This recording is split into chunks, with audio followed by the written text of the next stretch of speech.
Всички готини хора ходят в парка, а още по-готините хора хапват райсъп, царевичен чипс. Хайде с мен, за да видим колко готини хора ще срещнем. Стоп, стоп, стоп, стоп, стоп! Спирай ти!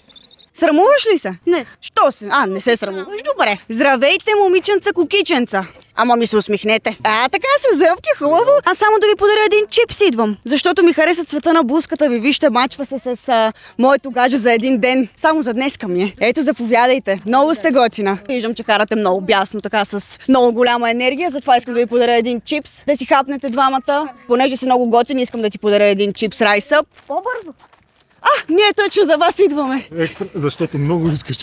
Ама ти защо не казваш, че искаш чипс? Дай 5 точки. С лиги, супер! Виждам, че такът лигите заради чипса. Ето, подарявам ти един, защото си много сладка. Браво, бе, голямо момиче. Много сте сладички, затова ви подарявам по един царевичен чипс, райсъп да си хапнете. Виж колко готини хора сега. Как да се избера? Айде, на всички ще дадем. Как се казваш ти? Андрей. Ето, заповядай, Андрю. Дай му 5 точки. Браво, бе, какъв си мъж. Ето и за вас има подаръци, защото всички сте много готини. Оп! Оп!